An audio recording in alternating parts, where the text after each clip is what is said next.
헤롯의 관할에 속한 줄을 알고 헤롯에게 보내니 때에 헤롯이 예루살렘에 있더라. 헤롯이 예수를 보고 시기만 다니는 그의 동행들을 들어 고향지 오해였고 또한 무엇이나 이적인 하심을 볼까 하였더니 물으노라. 여러 말로 물으나 아무 말도 대답지 아니하시니 대제사장들과 세관들이 서서 힘써 무서워하더라.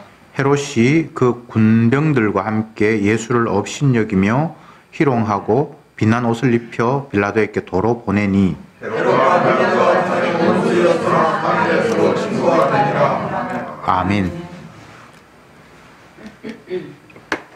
예수님이 빌라도 법정에 선 장면들을 기록하고 있습니다.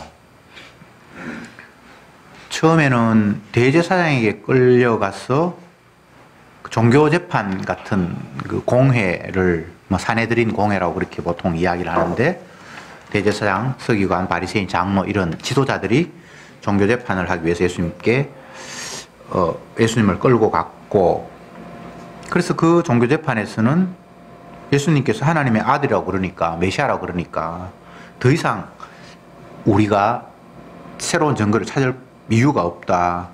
쥐가 하나님이라 그러니까 하나님을 인간이 감히 하나님이라고 했으니까 이거는 하나님을 모독하는 일이니까 죽게 된다라는 결론을 일단 내렸고, 그런데 이스라엘은 그 당시 로마의 그 속국으로 식민지 생활을 했기 때문에 자기들의 판단으로 사람을 죽이는 걸 로마가 허용하지 않았습니다.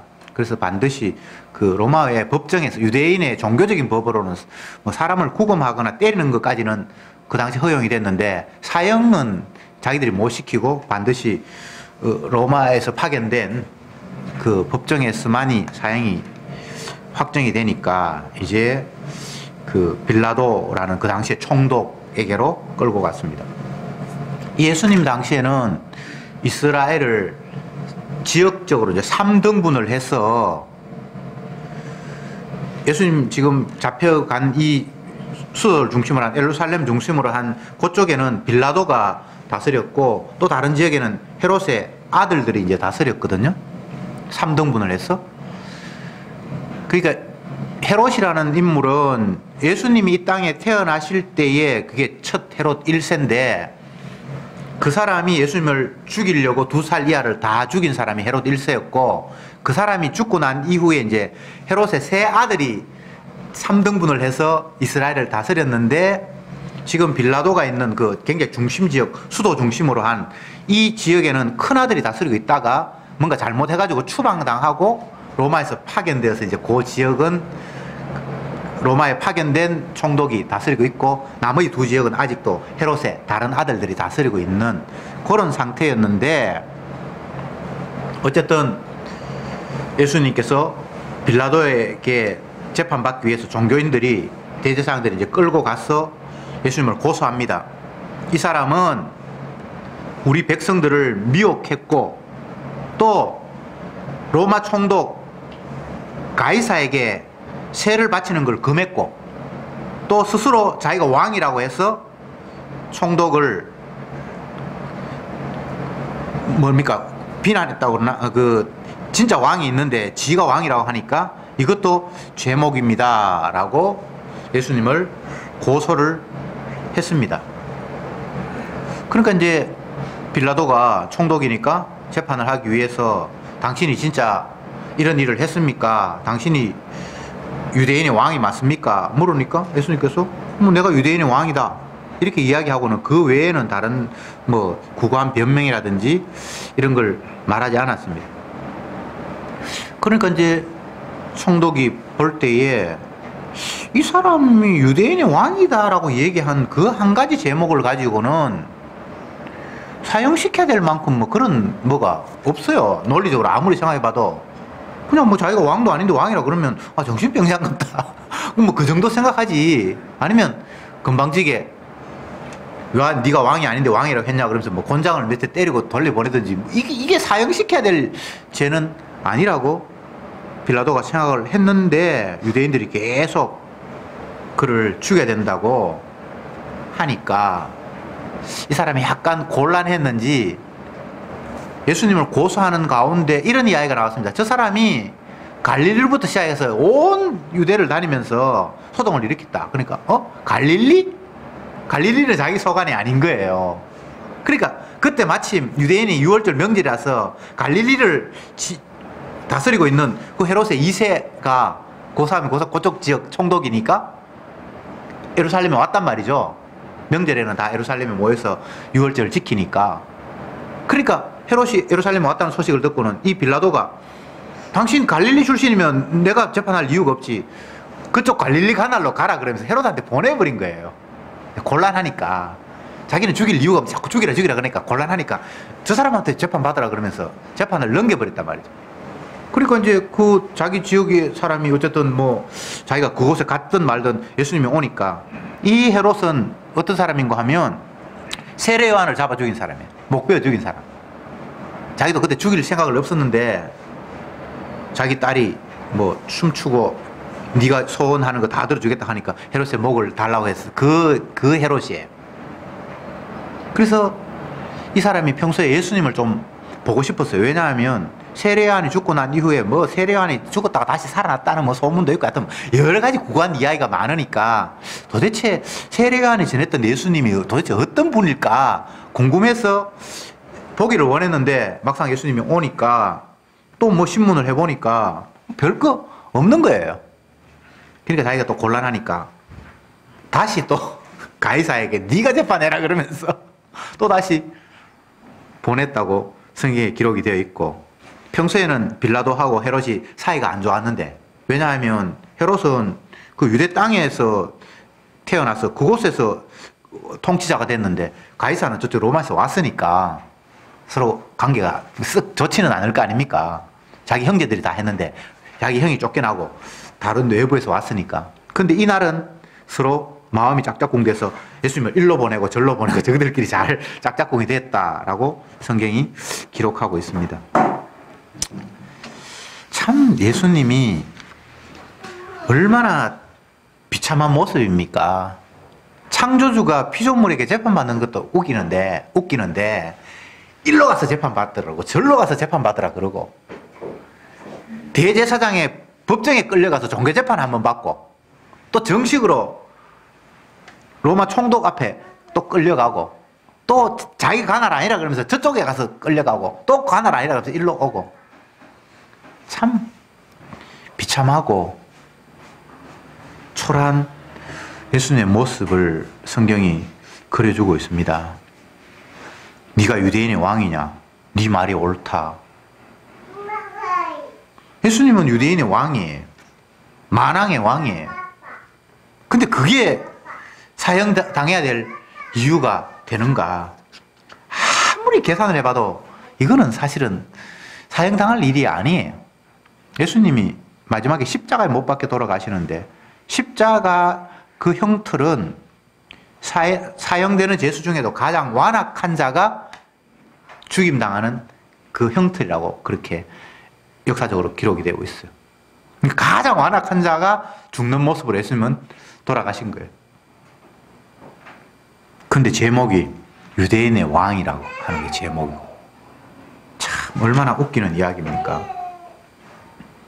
예수님은 사회를 혼란시킬 의도도 없었고 로마에게 세금을 바치지 말라는 말도 한 적이 없었고 로마의 황제를 비하하거나 그런 적도 없었고 아무것도 안 했는데 사람들이 이런 제목들을 갖다 붙이면서 예수님을 죽여야 한다고 이구동성으로 외쳤습니다.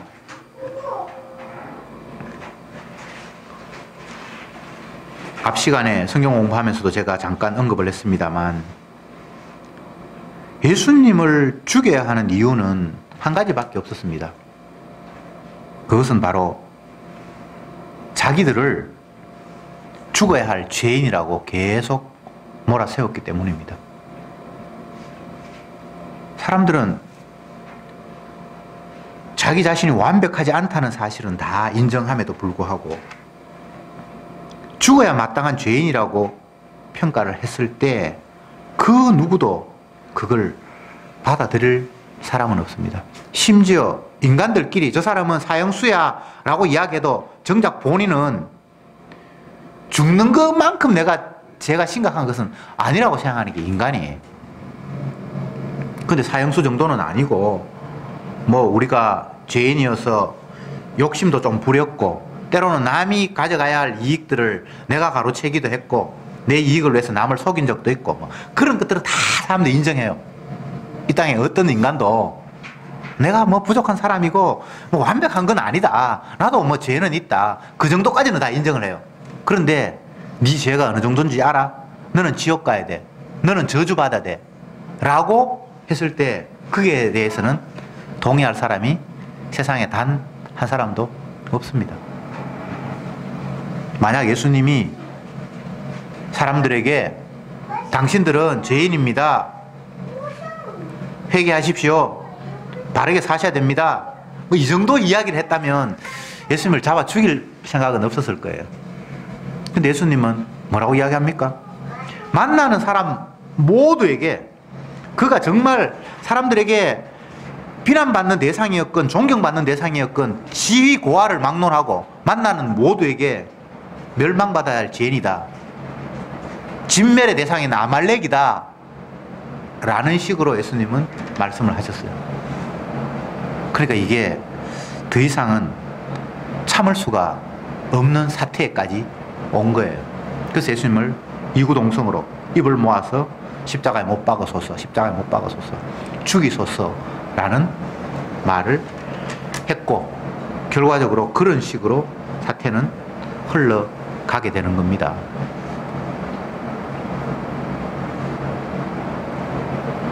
예수님이 이 땅에 오신 이유가 예수님이 태어날 때에 이미 밝혀졌습니다. 이는 자기 백성을 저희 죄에서 구원할 자로 왔다. 이름을 예수라고 붙이면서 그 예수라는 이름 자체가 구원자라는 뜻인데 어떤 구원자인가 하면 자기 백성을 저희 죄에서 구원할 자라고 예수님이 태어나기 전부터 그리고 태어나면서부터 그렇게 이름이 붙여졌습니다. 유대인들은 조상 대대로 선자에게서 들은 말씀 가운데서 하나님의 아들 메시아가 우리를 구원하기 위해서 이 땅에 오신다는 이야기를 기가 따갑도록 들었습니다. 어릴 때부터 그들은 그런 교육을 받으면서 살아왔습니다. 그래서 모두가 다 메시아를 기다렸습니다. 그런데 예수님이 메시아로 왔습니다.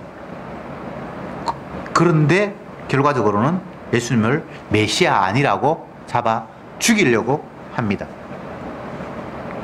메시아를 기다렸고 메시아가 왔는데 왜 그를 죽여야 되는가? 이건 인간적으로 보면 답이 안 나와요. 성경을 보면 유대인들이 기다렸던 메시아, 그들이 기대했던 메시아와 진짜 메시아가 너무나 달랐던 겁니다. 예수님은 자기 자신을 인자라고 지칭을 하셨습니다. 인자라는 말의 뜻은 사람인 아들자, 사람의 아들은 자기 자신을 사람의 아들이라고 말씀을 하셨습니다. 이게 유대인들에게는 아주 거슬리는 표현입니다. 자기가 하나님의 아들이라고 그래놓고는 메시아는 하나님의 아들이잖아요. 그러면 신자라고 해, 신자. 그래야지 사람들이 알아들을 거 아니에요. 근데 자기가 하나님의 아들이라고 그래놓고는 사람의 아들은 나는 인자는 계속 이렇게 얘기를 하는 거예요. 이거 자체가 참 걸림돌이에요. 근데 예수님은 왜 자신을 하나님의 아들이라고 하면서 정작 사람의 아들이라고 자기 자신을 호칭을 했는가, 지칭을 했는가? 그건 구약에 근거가 있죠. 에스겔, 다니엘을 하나님은 인자라고 지칭을 하셨습니다. 인자야, 인자야. 그게 사람의 아들이라는 말이거든요.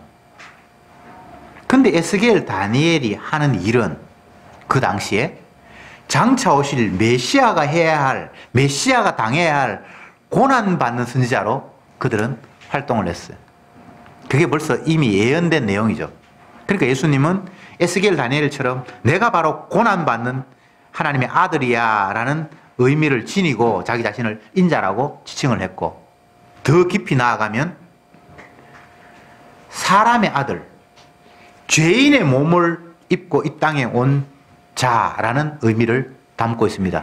그러면서 죄인을 위해서 죽는 자라는 의미를 담고 있습니다.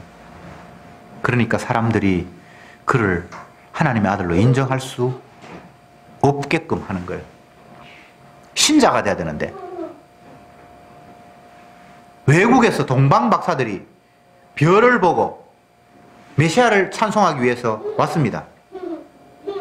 그랬는데 별이 예수님이 계시는 말구유간에 바로 갔으면 그곳에 가서 메시아를 찬양하면 될 텐데, 별이 유대 땅까지 왔다가 사라져 버렸어요.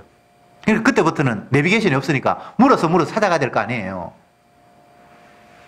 왕궁이 어딥니까? 왜 왕궁을 찾았죠? 왕의 아들이 태어났으니까. 하나님의 아들이 이 땅에 태어났으니까 왕궁에 당연히 태어났을 거라고 생각을 하니까 헤롯 왕궁, 이때 헤롯 1세입니다. 여기 오늘 본문에 나타난 예수님을 심판 잠깐 했던 이 사람은 그 아들이고, 헤롯 1세가 동방에서 어떤 사람들이 별을 보고 왕이 태어났다고 경배하러 오니까 자기는 아들 낳은 적도 없는데 동방박사마저도, 별의 인도를 받고 온 동방박사마저도 왕은 왕궁에서 태어날 거라고 생각하는 것은, 이거는 막 상식 중에 상식이에요. 근데 예수님은 정작 어디에 태어났죠? 마구간에서 태어난 거예요. 마구간에서. 이게 의도적인 거죠. 사람들이 예수님을 알아보지 못하게끔. 인간의 판단과 육안으로는 결코 저분이 하나님의 아들이라는 사실을 인정하지 못하게끔. 이건 이미 이사야 선지자가 예언한 내용이에요.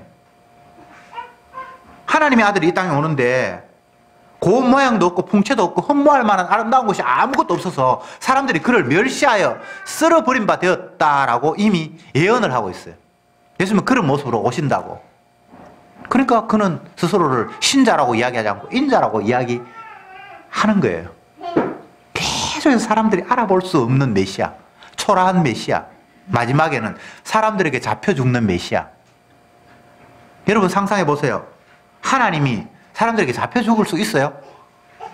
이거는 있을 수 없는 이야기잖아요. 그런데 정작 하나님은 사람들에게 잡혀 죽는 모습으로 이 땅에서 모든 일들을 완수하셨어요. 그래서 메시아를 알아볼 수가 없는 거예요.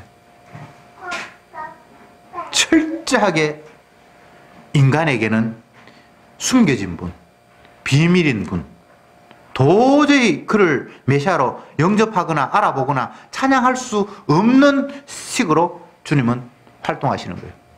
반대로 활동하신다고 보면 돼요. 이제 뒷부분에 넘어가면 나오죠. 마지막 십자가에 달려 돌아가실 그 시점에 양편에 있는 강도들이 당신이 진짜 하나님이라면 당신을 죽이려고 하는 이 사람들을 다 벌하고 당신 십자가에서 뛰내려봐라. 그러면 나도 당신을 하나님의 아들로 믿을게. 그 이야기가 특별한 이야기가 아니잖아요. 진짜 궁금한 거예요. 그 사람 죽어가는 그 사람도 궁금한 거예요. 당신이 진짜 구원자고 하나님의 아들이라면 사람들이 끌려서 잡혀 죽는 모습 말고 당신을 죽이려고 하는 사람들을 멸해버리고 빨리 십자가에서 내려와서 하나님의 아들이라는 사실을 짠! 여기에 만방에 한번 보여봐라. 근데 주님이 그렇게 하십니까? 아니죠. 힘없이 그냥 잡혀 돌아가시는 거예요. 그게 하나님의 플랜의 계획이에요. 죽는 하나님. 사람에게서 태어난 하나님. 마구간에서 태어나신 하나님.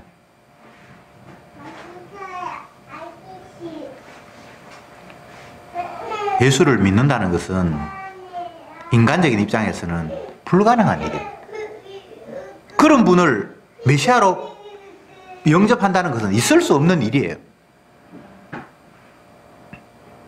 그런데 영접하는 자가 있어요.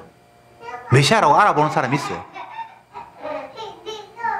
이는 혈통으로나 육정으로나 사람의 뜻으로 나지 아니하고 오직 하나님께서 난 자니라. 하나님께로부터 난 자니라. 예수님을 메시아를 알아보는 자가 있는데 그거는 뭐 혈통으로나 육정으로나 사람의 뜻으로 아는 게 아니고 공부했거나 뭐 지혜가 뛰어났거나 뭐 뭔가를 경험해서 이런 방법으로 아는 게 아니고 하나님으로부터 알게 한 자가 그를 알아보고 메시아를 영접한다는 거예요. 성경은 처음부터 인간의 가능성을 차단하고 말씀을 전개합니다. 사람으로서는 할 수 없어돼 라는 걸 전제하면서 일이 진행이 됩니다. 그래서 우리가 나의 지혜를, 나의 경험을, 나의 노력을 근거로 해서 주님을 안다거나 복음을 깨닫는다거나 라는 그런 시도 자체가 반복음이에요. 사람으로서는 할 수 없어대. 그러니까 우리의 노력이 주님을 아는데 도움이 안 돼요. 내 경험이, 내 지식이 주님을 아는데 도움이 안 돼요. 그리고 우리가 할 일이 없는 거예요. 바꿔 이야기하면 우리가 하는 일이 의미 없는 일이에요. 주님을 아는데. 그럼 어떻게 하는데? 사람으로서는 할 수 없어대로 끝나는 것이 아니라 하나님이 하게 하신다는 거예요. 혈통으로나 육정으로나 사람의 뜻으로는 안 되지만 하나님으로부터 난 자가 있다는 거예요. 이거 찾는 작업이 전도예요.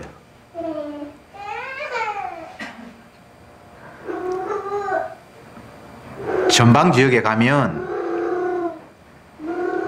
아직도 지뢰가 많이 매설되어 있다고 합니다.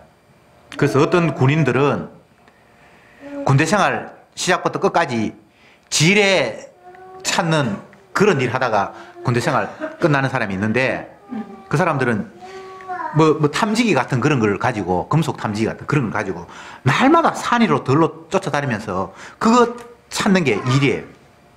뭔가 금속이 땅 밑에 있으면 뭔가 이제 감지가 오는 모양이죠. 그러면 이제 그게 뭐 그냥 쇠 붙인지 진짜 지뢰가 묻혀 있는지 이제 파는 작업을 하는 거죠. 전도가 그런 거예요. 보험회사 사원 모집하고 사람 끌어모으는 게 전도가 아니고 교회 사람 불러 모으는 게 전도가 아니고 전도는 하나님께로부터 난 자를 찾는 작업이에요.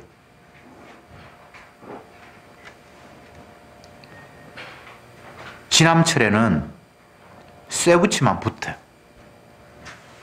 플라스틱이나 종이나 나무는 붙으면 안 돼요. 근데 사람들은 어떻게 생각하는가 하면 뭐든지 다 많이 붙으면 좋은 거예요. 전도를 해서 이놈이든 저놈이든 많이 끌어오면 그게 성공이라고 생각을 하는 거예요. 근데 복음은 그렇게 말하지 않습니다. 아버지께서 내게 맡긴 생명은 내가 하나도 잃어버리지 않고 다 건지겠다. 이게 예수님의 약속이에요. 아버지께서 내게 맡긴 생명만 건지는 거예요. 그게 지뢰 찾는 작업이에요. 택한 백성 찾는 작업이에요. 아무나 붙이지 않아요. 12제자라고 해서 다 붙는 게 아니에요. 가룟 유다 같은 사람은 아무리 붙으려고 해도 붙을 수가 없는 거예요. 왜? 택한 백성이 아니니까. 교회가 복음을 전할 증인으로서 부름을 받았는데 쉽게 이야기하면 복음을 전하는 전도자로 하나님께서 우리를 택했는데 전도자가 하는 일은 하나님의 택한 백성을 찾는 거지 사람 데리고 오는 거 아닙니다. 예. 없으면 안 붙이면 되지. 억지로 쇠도 아닌데 플라스틱이나 나무나 억지로 붙이려고 생각하는 것 자체가 성경을 이해하지 못하는 사람이에요. 나는 평생 한 명도 전도 못했다. 그거 복음적으로 아무 문제 없어요. 여기가 무슨 실적 쌓는 곳이 아니기 때문에. 예수님이 능력이 없어서 제 아들 가운데 배반하는 자를 생산했습니까? 아니에요. 아버지가 내게 맡긴 생명만 건지는 거예요. 이렇게 놓고 보니까 참 성도는 편안해요. 왜 편안한가 하면 내가 하는 일을 통해서 하나님 일에 전혀 도움이 되거나 아니니까. 사람으로서는 할 수 없어되라고 전제되어 있으니까 내가 뭐를 애쓰고 어떻게 할 필요 없어요. 목사가 교인들을 어떻게 할 수가 없어요. 뭐 설교를 어떻게 해서 교인들을 믿게 한다거나, 반대로 꼴보기 싫은 사람 예수 안 믿게 해서 지옥을 보낸다거나, 사람으로서는 할 수 없어대가 전제가 되어 있기 때문에 편해요. 사람 많이 모아서 하나님 복 주는 것도 아니고, 반대가 돼서 어떻게 되는 것도 아니고, 그냥 하나님이 자기 택한 백성 건지는 일에 휘젓고 돌아다니라고 그러니까 뭐 죽이 되든 밥이 되든 그냥 휘젓고 돌아다니는 게 그게 할 일이 다예요. 목사만 그런 게 아니고 모든 성도가 똑같은 직분을 받았어요. 땅끝까지 이르러 내 증인이 되리라. 여러분이 지뢰 탐지반이에요. 뭔가 하나 들고, 십자가라는 복음을 들고 그냥 들러 산으로 막 다니는 거예요. 억지로 붙이는 게 아닙니다. 택한 백성만 붙는 거예요. 그러니까 뭐 별로 그렇게 부담감 가질 게 없어요. 실적 요구하시는 분도 아니고, 예수님도 실적을 낳은 분이 아니에요. 아버지가 내게 맡긴 생명은 내가 건진다. 맡긴 생명 아닌 거는 그건 해당 사항이 없는 거예요.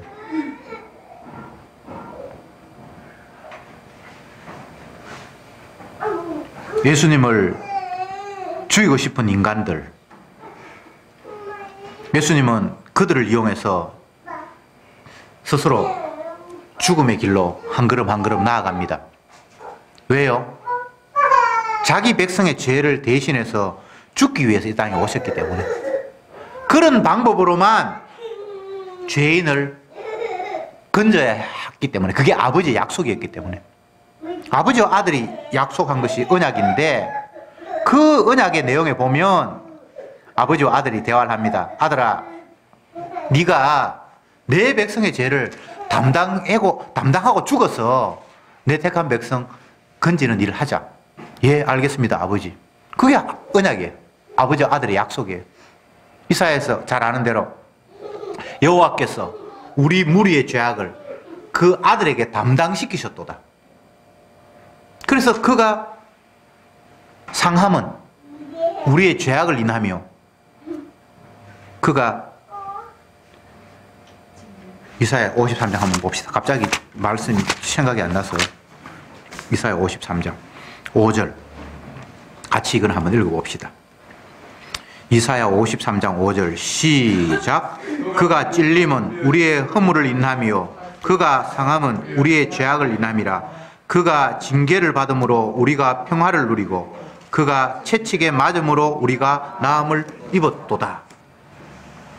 예수님이 찔림고 그가 상하는데 그건 그 사람의 죄 때문이 아니고 우리의 죄 때문이라는 거예요.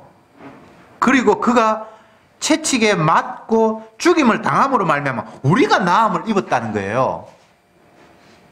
그래서 예수님은 이 일을 위해서 죄는 없지만 죄인이 되어서 죽임을 당해야 되는 거예요. 이게 아버지와 아들의 약속이에요. 이렇게 해서 내 택한 백성 건지자라고 아버지와 아들이 약속하신 거예요.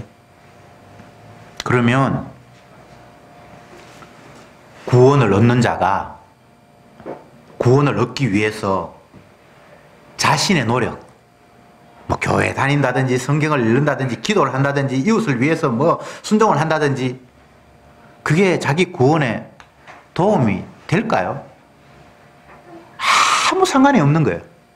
예수님이 채찍에 맞음으로 말미암아 구원받을 사람이 나음을 입는 이런 것이 아버지와 아들의 약속이기 때문에 정작 구원 얻는 본인의 노력과 땀과 애씀은 자기 구원하고는 아무 상관이 없는 거예요. 그렇지 않습니까?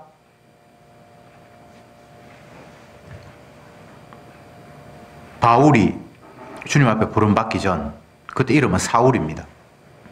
사울이 성경의 박사고 혈통도 좋고 똑똑한 사람이고 성경에 대해서 많이 배웠고 그렇게 해서 그 지식을 가지고 하나님께 영광 돌리기 위해서 복받기 위해서 천국 가기 위해서 엄청난 일을 해요. 그런데 정작 예수님을 만나니까 예수님이 하신 말씀이 네가 왜 나를 핍박하느냐? 당신 누굽니까? 네가 핍박하는 예수다. 깜짝 놀랐죠. 자기가 메시아를 핍박했다고는 생각도 못했는데 자기는 하나님 앞에 충성하고 복받을 일만 했다고 생각했는데 그게 다 주님을 모독하는 일이었고 완악한 죄악, 아말렉, 진멸당해야 될 일을 자기가 평생 했다는 걸 깨닫게 된 거예요. 사울만 그런 게 아니에요. 모든 피조물들이 다 그 범주 안에 있습니다. 그래서 성도는 깨닫죠. 내가 하는 일은 죄밖에 없다고. 다윗이 시편 51편에 우리가 교동문 읽었잖아요. 모친이 죄 중에서 잉태하여 나는 죄밖에 나오는 게 없군요. 다윗이 꽤 훌륭한 일을 많이 했어요. 성경에. 그런데 정작 본인이 말하기를 나는 엄마가 아예 죄인으로서 내가 태어날 때부터 나는 죄 덩어리였고 그래서 평생 하는 일은 죄 말고는 아무것도 없다. 이 말이 어떤 의미입니까? 내 행동 가지고는 내 죄를 사하거나 구원 얻는 일에 아무런 도움이 안 되는구나. 사람으로서는 할 수 없구나라는 고백이에요. 어떤 사람들은 이 말을 오해해서 내가 하는 게 전부 다 죄니까 나는 아무것도 안 해야지 라고 반응을 하는 사람이 있는데 그건 잘못된 거예요. 아무것도 안 할 수 없어요. 주님은 계속해서 우리를 부추겨서 뭔가를 하게 하세요. 그렇게 하고 난 이후에 성도는 역시 내가 죄인이구나 라는 말을 되뇌일 수밖에 없어요. 내가 하는 게 막 죄니까 이제 아무것도 안 해야지, 집에 가만히 있어야지 그런 반응이 아니라 주님은 성도를 계속해서 움직여요. 네가 원치 아니하는 곳으로 띠띠고 데려가리라고 주님이 말씀하신 거예요. 그 말 속에는 어떤 의미가 있습니까? 내가 원하는 대로 주님이 데리고 가지 않아요. 원치 아니하는 곳으로 끌고 가세요. 그 자리는 날마다 내 죄가 폭로되는 자리고 내 허물이 노출되는 자리고 근데 허물이 죄가 자꾸 폭로돼야 돼요. 그래야 주님이 죄를 덮으시는 분으로 우리에게 다가와요. 그 죄의 사함을 받고 그 허물의 가리움을 받은 자가 복이 있다. 이게 다윗의 고백이거든요. 나는 모친이 죄 중에서 잉태해서 내한테는 죄밖에 안 나옵니다 라는 다윗이 고백을 했고 그런데 그 죄가 사함을 받고 가리움을 받은 이 복된 내가 주님의 은혜 때문에 이렇게 내가 된 게 얼마나 감사한지 모른다는 이야기를 또 다윗이 하고 있습니다. 하나로 끝나는 게 아니에요. 내가 죄인이라는 것으로 끝나는 게 아니에요. 죄 사하시고 허물을 가리우시는 주님의 은혜가 나와 함께 하고 있구나라는 사실을 감사하기 때문에 내가 죄밖에 안 나온다는 이야기가 기쁨으로 할 수 있는 이야기예요. 만약 죄의 가려움을 받고 허물의 사함을 받는 자라는 사실을 알지 못한다면 내가 죄인입니다라는 말을 하면서 좌절할 거예요. 정말 죽고 싶을 거예요. 그런데 성도들은 죄인이라고 이야기하면서 웃으면서 이야기하는 거예요. 감사한 마음으로 자기의 죄인됨을 고백하는 거예요. 이거 사실은 좀 미친 사람들이죠, 그죠? 이 세상에서 관점 보면 지정신이 아니에요. 성도들은 다 또라이예요, 또라이. 예. 미친 놈들이에요. 어떻게 자기의 죄를 떳떳하게 이야기할 수 있겠습니까? 죄는 숨겨야죠. 허물은 자기가 덮어야죠. 그게 선악과 따먹고 난 이후에 아담이 한 첫 번째 행동 아닙니까? 지가 부끄러워서 나뭇잎으로 자기 수치를 가리는 거예요. 근데 그게 가려집니까? 내 수치를 내가 가릴 수는 없는 거예요. 주님이 가려주셔야만 되는 거예요.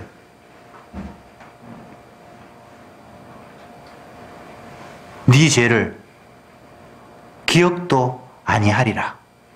이런 식으로 가려져야 돼.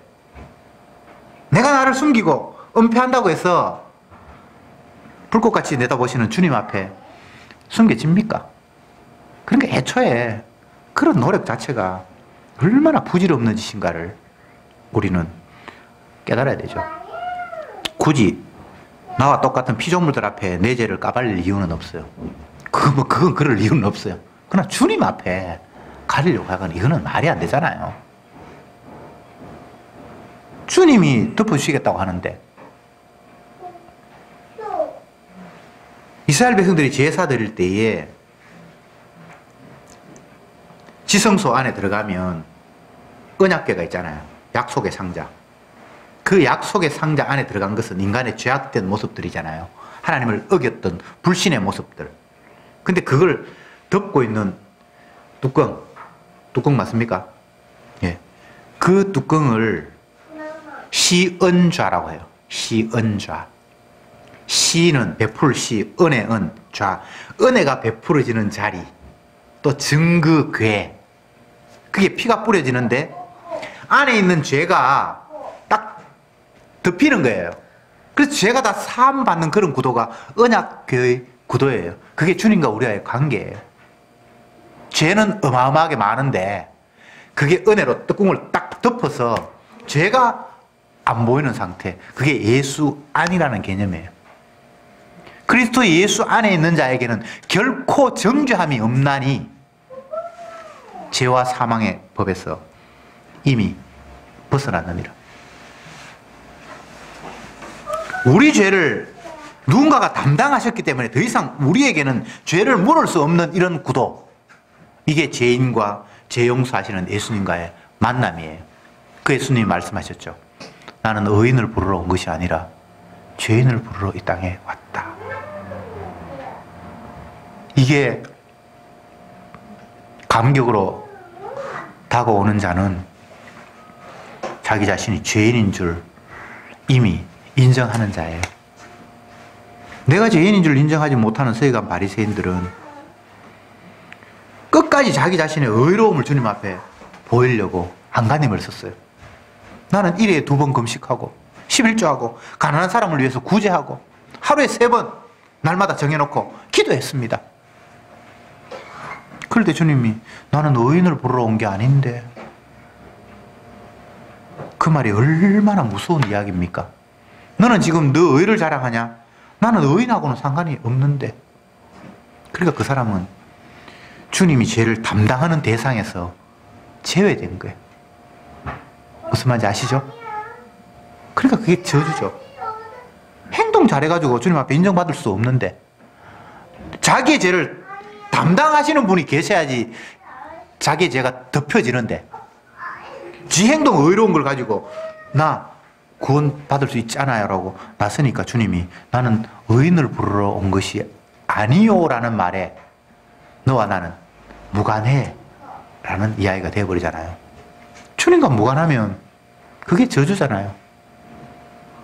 반대로 죄인을 부르러 왔다 라는 그 말은 내가 주님 죄인이에요 라고 주님 앞에 나갈 수 있는 조건이 완벽하게 갖춰지잖아요. 그래도 죄인이 싫습니까? 기도합시다. 주님, 오늘 이 시간 다시 한번 죄인을 부르기 위해서 이 땅에 오셨고 우리 죄를 담당하기 위해서 죽임당하시는 예수님의 모습을 말씀을 통해서 확인했습니다. 죽지 않고 살아서 나를 건지면 좋겠다고 생각하는 것은 마귀의 발상이요, 우리의 죽음을 대신해서 죽임당하면서 우리를 죄에서 건지는 것이 하나님의 약속이었습니다. 주여, 어리석은 내 행동 똑바로 해서 하나님 앞에 칭찬 듣고 구원 얻겠다라는 이 전혀 언약적이지 않은 생각을 지워주시옵소서. 그가 채찍에 맞음으로 내가 나음을 입었도다라는 그 복음이 날마다 우리의 일상에서 반복되며 퍼져나오며 우리의 삶을 가득 채우게 해 주시옵소서. 그래서 온전히 기대하고 소망할 것은 십자가 피밖에 없다는 사실이 저들에게 인정되게 하옵소서. 예수님의 이름으로 기도드리옵나이다. 아멘.